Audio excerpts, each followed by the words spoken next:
Good evening, my friends, and welcome to another installment of Friday Night 80's first time viewing edition.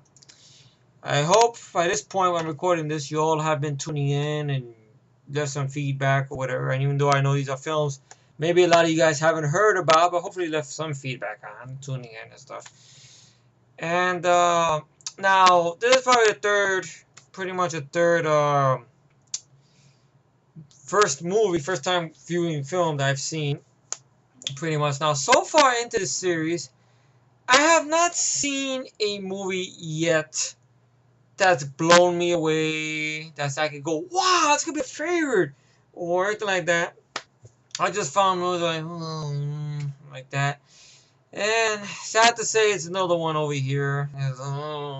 Like that. And this one is a 1986 film. Actually, this was the first time directorial debut, but not American directorial debut, but directorial debut of Rennie Harlin. This is the film he did when he was in Finland. His first American film was Prison, and from Prison he would get Nightmare on Elm Street Part 4, of course, Die Hard 2, Die Hard, and also at the same time Adventures of Fort Fairlane, Cliffhanger, many other films, of course, Cutthroat Island, Long Kiss Goodnight. You know, you guys could play the game of many other films he's done after that. Of course, Deep Blue Sea, which I can say all of those are better than this film. But it's his first attempt. And I think maybe the problem is because he penned the script. Him is this person named Marcus Silal. He's from Finland also. Now, basically, this film, like somebody titled it on IMDb, is kind of like Red Dawn meets Midnight Express, give or take. But I can say Red Dawn is better than this film. Midnight Express, I remember hearing about the film, watching a little bit of it, but I never seen the whole thing though, nothing like that. But I know the lead guy, Brad Davis, gave a good performance. I remember seeing parts of it. I know Randy Quaid is in the film a little bit as well, nothing like that. But see this film here. Where do I start? But let me look up. Has Rennie Harlin written any other stuff besides this movie? Okay, I'm directing. Let's see. Oh, he directed a handful of episodes of Burn Notice, really? Okay. Oh, he also directed Mindhunters, which I thought that was very good. Mystery thriller with LL Cool J. Of course, Driven with Stallone. I thought I could watch the film. You know, it's not the best Stallone film, but I could watch it for what it is. I know many films are better. Okay, he's written 4 films. He was an uncredited writer on Prison. Okay. Prison was a better movie than this, I can say that. Alright, okay, getting to that point here. The movie is a 95-minute movie. It's not that long. Basically, the movie is about these 3 American students. You get the idea, maybe college students or whatever, that are vacationing, or you say in Finland for shits and giggles and stuff, right? There's 3 friends. You got Savoy Brown, who's played by the son of Chuck Norris, Mike Norris. Now, Mike Norris, I would say, out of the 3, okay, you got him and Savoy Brown. Okay, let me just get that. Okay, so Savoy Brown and his friends, Mitch, played by Steve Durham, and Casey David Coburn. Now, let me see what these other actors have done. Steve Durham. Oh, he had a small part on that TV series Brimstone. He was in that. He was in that short-lived. I mean, not short-lived, but that TV miniseries called War and Remembrance, which I think is about the Holocaust. If I'm not mistaken, right? His title sounds familiar.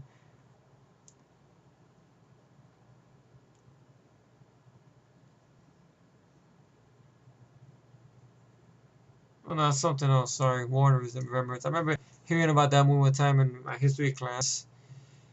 He was in that, and he had a small part in one of the episodes of that TV series with Peter Horton called Brimstone. And stuff. I remember Brimstone from back in the day, but I remember seeing the whole thing though. I've seen a couple episodes here and there. Interesting idea for a show. Some cop who, I guess, gets shot, and he's near death, but he comes back to life by the devil or something like that, and he's got to do the devil's bidding and go after these souls and send them back to hell, basically kill these people and stuff like that who will come back from hell or whatever. That was an interesting idea for a show and everything like that. But unfortunately, I think it only lasted one season or a little less than that and everything. But he was on that show. And the other guy, David Corburn, played Casey. Also a singer. What else has he done? Well, he's a voice actor. Let's see. What other stuff he's done? Wow. He's the voice of Captain Planet. David Corburn. I can't believe it. The voice of Captain Planet. Shit. I shit you not.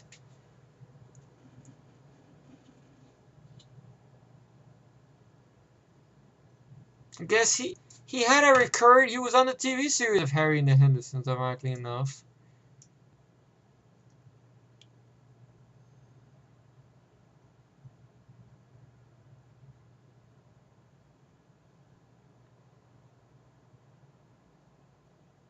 He was on a TV series of Uncle Buck, TV series of Growing Pains, episode of 21 Jump Street,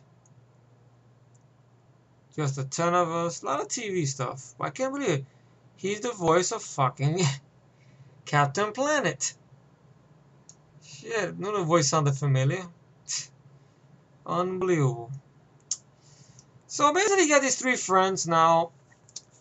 Now, basically, Savoy, Mitch, and Casey, they're in Finland, driving around and stuff like that, and they get a car, and they have a map, and they got some guns and arrows and stuff. They figured, maybe they'll go off somewhere in toward the woods where it's snowing, where do some little hunting, drinking, everything like that, for shits and giggles, have a little fun. And so Casey, who's the smart guy of the bunch, not really that smart because the things he does, or even these two guys here as well, that he tells them, look, remember this is the 80's, this movie's from the 80's, of course. There's the Russian border, pretty much, right there. It's a borderline there. Don't cross the borderline. Okay. So they're hunting, they're hanging out, they're firing their guns, shooting at cards or whatever, the little cards over there with the bow and arrow, just shits and giggles or whatever, once again. And these two fucking dumb guys, Savoy, Mike Norris' character, and the Mitch character, they decide to cross the fucking borderline over the and it says in clear English, Russian border, do not cross. And now there was a cue card that pops up in the beginning of the film about Finland and about how sometimes the borderline, no one knows exactly where the line is at. So I was thinking when I first saw that cue card at the beginning of the film, maybe that'll be the film. Okay, to these three fucking guys that they cross the border, they don't realize where the borderline is at. So it's understandable, situation. Like, oh shit, they didn't know. But these motherfuckers obviously knew. So right off the bat, from that moment on, I cannot feel sorry for the stuff that's about to happen to them. And they start doing things that does not look right.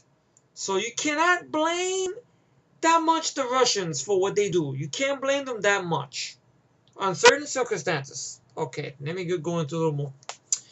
What happens is they go there.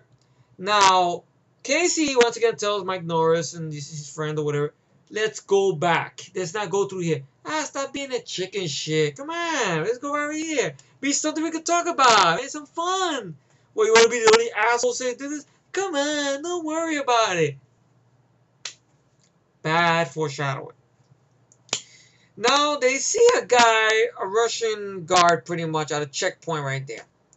Now, these guys have some hunting rifles with them, a bow and arrow, and cameras.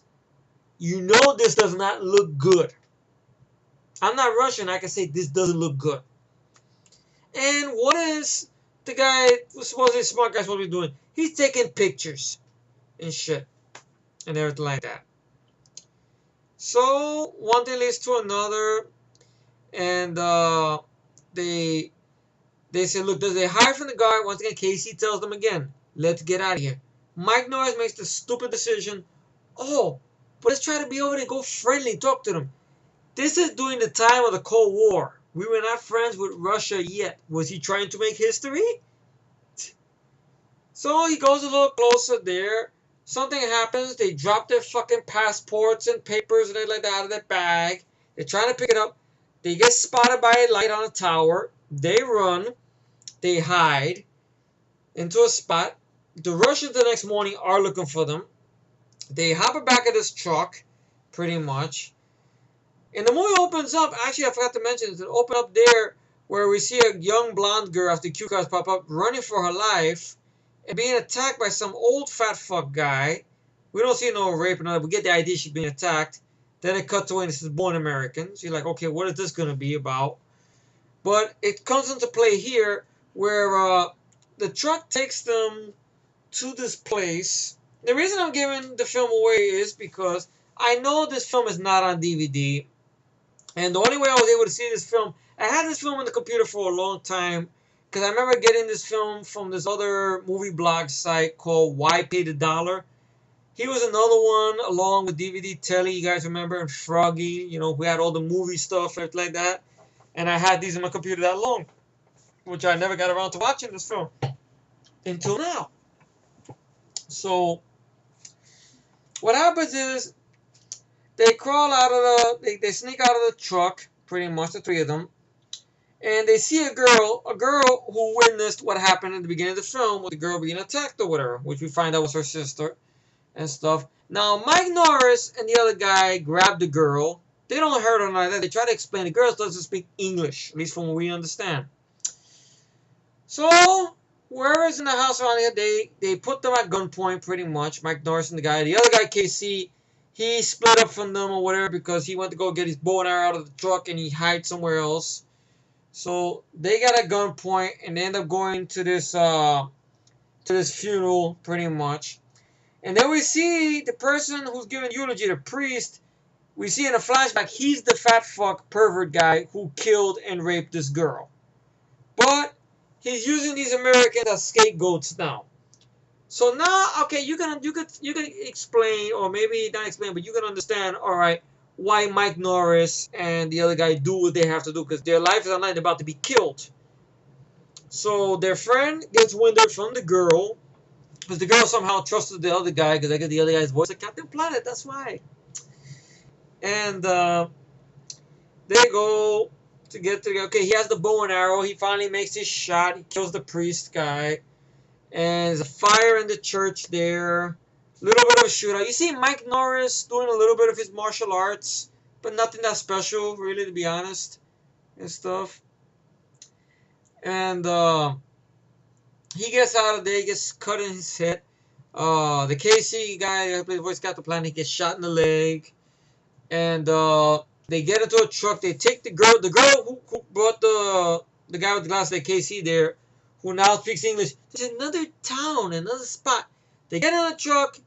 They get split up. No, they didn't really get split up. What happened was they grabbed the guy who shot. Now, Mike Norris says to the other two guys, we cannot leave her. But the point is, they already got the girl. Already. They don't kill her. They got her. So, but at least they could at least tried. So I kind of fucked up on their part, too. They didn't even try. Granted, their friend is injured. You know. So I leave the poor girl there, pretty much. The one who, granted, you know, she didn't understand. She got the other guy in trouble there. But still, she went and told the other guy where the third guy, the one who got shot, you know, where he was at, so he can come and help and stuff.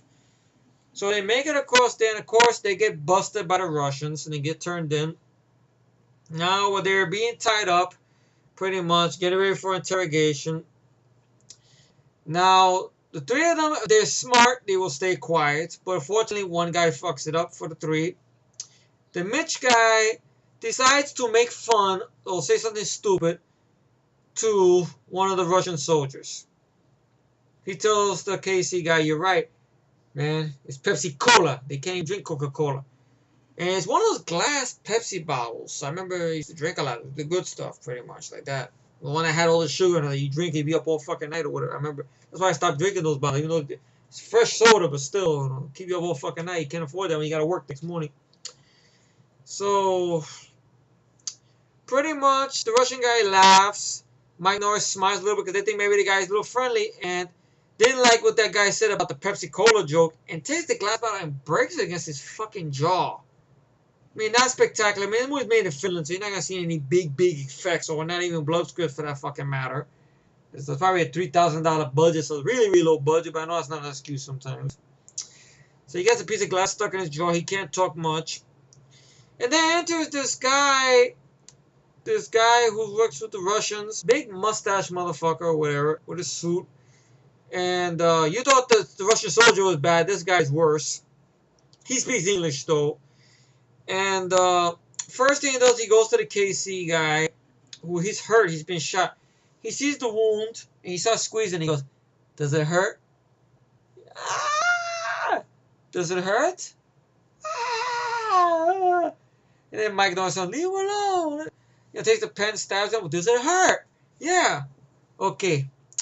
Who are you working for? What terrorist group are you from?" "We're not with any terrorists." "Then you guys want to cooperate?" "Yeah, we'll cooperate with you. We're not with any. This is a misunderstanding. This is this." So Mike Norris and the guy who's injured want to cooperate, but no, the guy who got the glass in his jaw doesn't want to fucking cooperate. He tells the guy, he spits the Russian guy in the face, tells him to go fuck himself, comrade.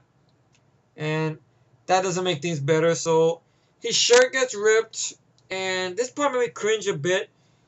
He takes out this torture device, these alligator clips, and clips it right on his nipples, and begins to fry him with electricity, pretty much, until they talk to say like that. So Mike Norris has to say, "Yes, we're part of this, we're part of that." They had to force a confession out of them, which they didn't want to do. So they end up in the Russian jail where they're stripped down from their clothes. No sodomy, thank God. I'm very tired of this. We know in prison that happens. We don't need to see it. I get it. All right? It's just overrated. But they didn't go that route, thank God. They just stole their clothes, and then the Russian soldiers gave them what the fuck clothes to wear. They're forced to work hard labor and stuff like that. But the other guy is still shot in the leg, and they have not given him any medical attention and stuff. Until some time passes, the Mitch guy gets into a fight in the cell because he wants one of the guys to give up the bed for his friend because his friend needs the bed or whatever. He don't get it. He gets into a fight with the guy. The Russian guards come in. They take him. Now, there's something very interesting. I think this over here is what got Aaron Yablon's attention pretty much when he wanted to hire Rennie Harlan for prison pretty much.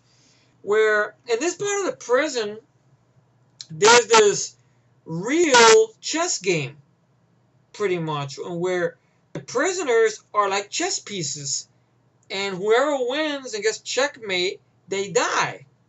So okay, it's interesting. I mean, it's not as extravagant as I'm making it sound, but okay, something I've never seen before. Granted, they don't spend that much time with it, but when it's there, it's there. So you give it or take it. So the Mitch guy gets sent down there. We don't see him throughout the rest of the film. And then we have Mike Norris. Some 6 months pass. He is able to communicate, or somebody comes to visit him from the embassy. Some guy named the United States emissary, pretty much, Albert Salim, I think his name is. Yeah, who passed away in 1990. You know, he sounds promising that he really wants to help Mike Norris and stuff like that. Mike Norris explains to him, look, it was a stupidity on our part. We went across the border, and we did the confession was forced out of us that we're going to torture my friend. Please get us out of here. He goes, look, I can see what I could do. The embassy sent me down here, see what I could try to do. I'll talk to them. Let's see if we work something out. All right, fine. Don't worry. You'll be home soon. Don't worry. Basically. And pretty much there's a scene there where there's this guy in the jail who who does who's kind of the guy in charge in there. You know, if you need anything, you need this and that. So Mike Norris bumps into him there, and he tells him, young man, you don't. If you want food, you want this, you want that. There's other things you could do too. So he gets him connected, or he gets him to go into this area where you see the women's showers. You see a little bit of nudity there. Fine, nothing that spectacular. Nothing like Savage Streets, at least, or maybe other films better. And he sees the girl there who was captured, who helped him. He tries to call her there. Well, she's not naked on it. She's just there and everything like that. She gets taken away while this other girl's there. Friend of this friend of that girl. Then it cuts away. We see the United States emissary and the Russian guy with the big mustache trying to make a deal and talk. But the emissary guy really doesn't give a fuck about Mike Norris and his friends. He goes, look, you can do the United States government a favor and make those guys disappear. We don't need an incident. So, plus the ambassador, the Russian guy who's in charge of the KGB or whatever, I think it's part of the KGB, the big mustache, tells him, okay, fine, now, you ready for dessert? And, you realize some of those women in the prison he got there are whores, pretty much. He turns them into whores. One of them is that girl who's a friend of the other girl who was helping the guys out, and she ain't taking the bullshit. She throws the wine and smacks the United States emissary guy in the face. The guy tries to rape her there. She's about to stab him with a knife until the Russian female guard grabs her hand, and then she's taken away and everything like that. Until the guy with the connections connects Mike Norris with the girl. He thinks the other girl, we find out, killed herself. So you got the girl in there really for nothing, pretty much. So you got this new girl in. And supposedly Mike Norris has an attraction to this girl. Beautiful girl, can't blame her, but would have made more sense if it was the other girl. I don't know what the fuck happened. Maybe actress split or they fired her. And it's like, let's get this other girl. So, whatever. At the same time, you have this guy who's in the cell with them who's explaining to Mike Norris about there's this guy who's kind of like, he's American, who's in the prison, somewhere in the prison, named the Admiral. I really liked this character, Talmus Rosalala, if I pronounce his name right way. He's a TV actor. I seen him guest star in a lot of TV shows. If anybody remembers Sanford and Son, he was the guy who played Skeeter Matthews on Sanford and Son, that episode where Lamont, I know Michael probably watching this, where Lamont is in the poker game, and I think Ron Glass is one of the guys who's who along with Tomas Rosala and these other guys, they take Lamont for all the money where Red Fox is trying to warn him. They end up hustling those guys and shit or whatever. I remember him from there. I know he did an episode of Jeffersons. I think he will go on to be a recurring character on that TV series in the 70s, What's Happening. He plays the lead guy in the show, Roger's father, and stuff like that. So he was also, I believe, in The Package with Gene Hackman, and he was also in, I'm not mistaken, I think he was in Above the Law? I think he wasn't Above the Law. I think he played, let me see, was he in Above the Law? Yes. That's right. He played the captain of Steven Seagal's character, pretty much, in Above the Law. He was in The Package. He plays the police captain once again in New Jack City. He's in that movie very briefly. Well, he was in the very short-lived Dragnet TV series. Not the one with Ed O'Neill. This is the one from 1989, 1991. I think the last movie he did before he passed away, unfortunately, was in 1991 called Judgment. Pretty much. And, decent actor. His real name was Jack Crowder. He's in this film. I liked his character a lot. Basically, he was this guy who used to be with the CIA until something happened with the missions he was taking. He realized he was playing for the wrong team, so he's hiding somewhere in Russia. But he's written a book exposing secrets of everybody. but he has to find a way to get out of there. So ultimately, one of the guys connect him with Mike Norris, and he offers to help Mike Norris out to escape, to get his friend out, pretty much. At the same time, his other friend Casey, who's suffering a lot, pretty much. One of the inmates, pretty much. Mike Norris never finds out who did it. I mean, we know who did it, but he didn't want to do it, but he had to because the character was suffering pretty much. And he's suffocated with a blanket pretty much, and he dies because he was losing blood a lot. He wasn't getting medical attention. He was barely moving, barely eating. So good acting performance by Mike Norris. When he sees him there, he cradles him in his arms. He cries until he comes back. Then he finds his clothes has been gone. We don't see him there. We get that his glasses have been gone. He sees one of his scumbags in the jail, this skinhead motherfucker who has the glasses and crushes it. So Mike Norris gets into a little scuffle with him. Nothing that memorable, to be honest. I mean, he gets his head dunked into a toilet bowl, which is kind of an ode to forced vengeance, which his father did to the bad guy, but the bad guy's doing it to Mike Norris in this one. Until Mike Norris gets him on a chokehold and then breaks his nose. Nothing that spectacular. And the Admiral basically tells him there's a plan to get him a Russian uniform to hide somewhere before the Russian guards find him discovered because he killed that inmate. They're going to kill him. So he had a little sequence there where he's doing push-ups and he's training and he's shaving and he's doing a little bit of martial arts training, which doesn't come to play in third act. I don't know why that's there. I mean, he can't throw a kick worth of shit like his father. I'm sorry to say that. He sees that girl. Girl gives him a piece or whatever. Nothing that special. Didn't give a fuck, to be honest. And he goes, the Admiral takes him pretty much to go see his friend, Mitch, which Mitch, at this point on, has lost his mind. He's speaking Russian, and he wants to participate more in the chess game and stuff until Mike Norris has to force him out of there, get him out of there. He gets separated from the Admiral. Him and Mitch got to go to the sewer. Mitch snaps out of it just to be shot, pretty much, by the Russian guards. All for nothing. Mike Norris escapes. Him and the Admiral team up with the girl again. They go to the weapons area.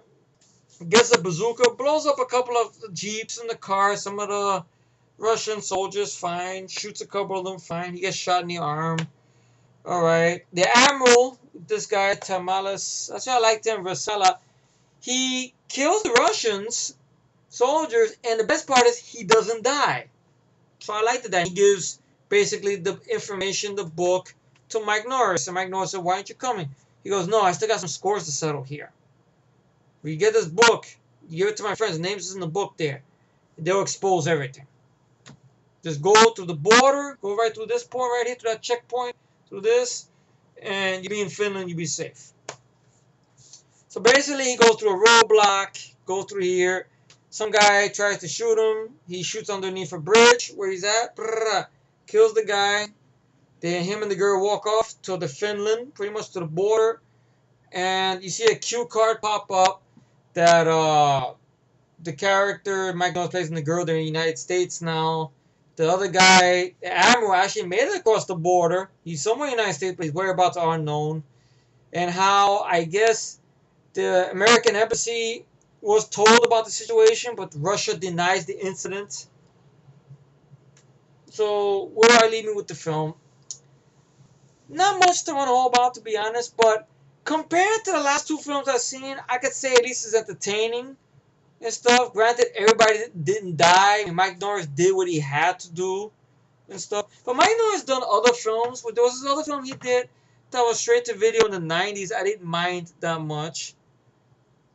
This film called Death Ring from 1992, which ironically enough, Mike Norris co-starred in that film with Chad McQueen and Don Swayze. Billy Drago was your bad guy. Kind of like a low-rent version of Surviving the Game. But there I didn't mind Mike Norris, to be honest. Chad McQueen was okay in that one. Don Swayze was alright. It's a decent time waster from back when and stuff. And Mike Norris really has not done much. He had a recurring role on his father's show, I guess. He played a couple of different characters on Walker, Texas Ranger. Let's see. Episode of Babylon 5. He was in Delta Force 3, The Killing Game, which I remember not caring much about. Let's see. Of course, he was in Young Warriors, which, he had a small part in Forced Vengeance? Really? It says Forced Vengeance, but they don't say what fucking character he played. And of course, he had other small parts in his father's films. He played a younger version of his father in The Octagon. And I guess he was a pizza skateboarder and small little part in A Force of One and stuff. Let's see. He hasn't gone out to do much. The Rage Within, 1991. What they call Bled or whatever in 2002.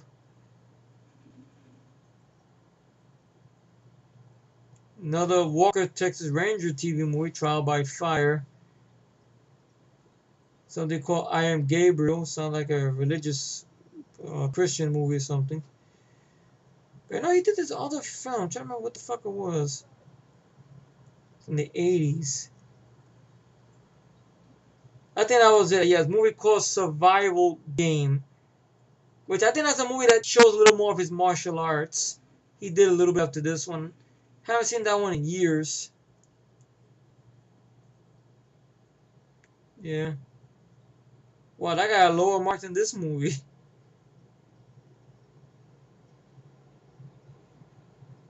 But I don't know, it's a little flick there. I don't know. I remember maybe it's a movie I gotta look up someday if it's on DVD or VHS or whatever.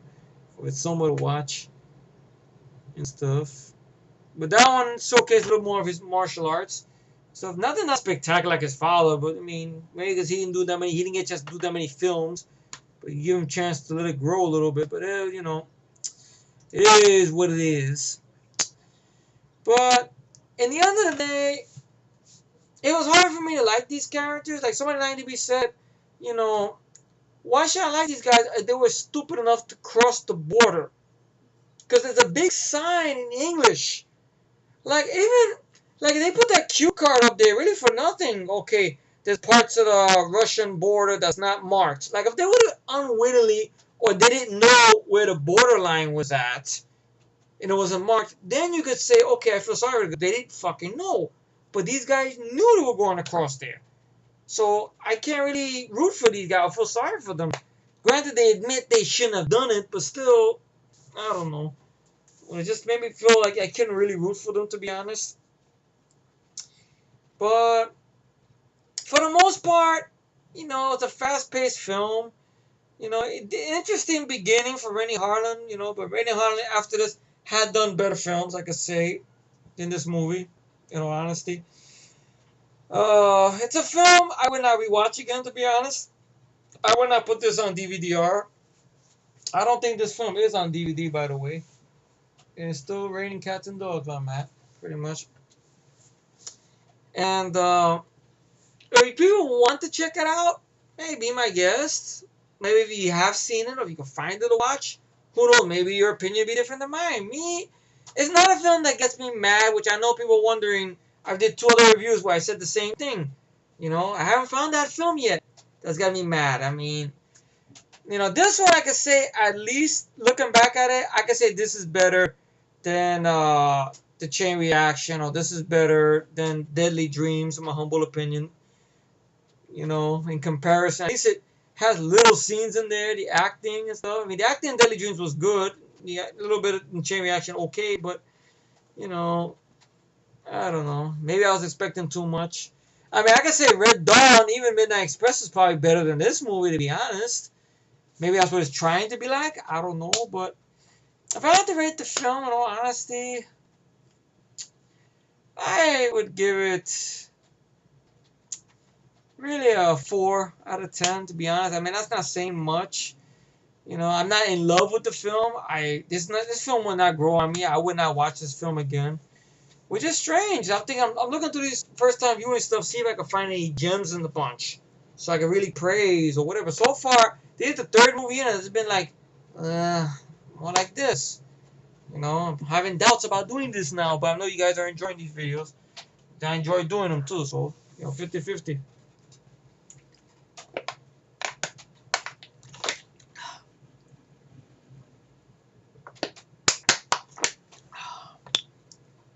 So pretty much, rating for this is 4 out of 10, and thank you for tuning in to another installment of First Time Viewing. This is Effie once again, and enjoy the start of your weekend. And I don't know, this is probably a film I could say it will benefit from a remake, to be honest. But if you did it to make the characters more victims a little bit, and then when it comes time to escape, you're more rooting for them more to get through it and everything like that. Mike Norris is okay, not spectacular. I'm not gonna say he's underrated and like that. I've seen worse or whatever. I mean, granted, his character doesn't die. It's that you do this whole thing where you show him training and doing little kicks and everything like that. But that doesn't come into play in third act. It's basically a firefight. He never gets his hands on that mustache guy, the KGB guy, or the embassy guy who fucked him over. So, it kind of left me like wanting something, like retribution. He doesn't get retribution, just an escape.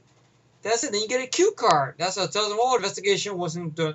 But what does that mean? Did the embassy guy get fucked over? Or whatever? Did the mustache guy get his ass kicked from KGB? No. But anyway, I think I got on long enough. So the movie at most, it's a mediocre film, to be honest. For really a script that's just all over the place and stuff like that. Maybe Rennie Harlan or this other person, Marcus Celine, shouldn't have, Rennie Harlan should have just pretty much stuck to directing, which he did. Thankfully so. And thank you all for tuning in to another installment, First Time Viewing. Is that free? And you all enjoy the start of your weekend. Hopefully tune in for some more episodes of First Time Viewing soon. Later.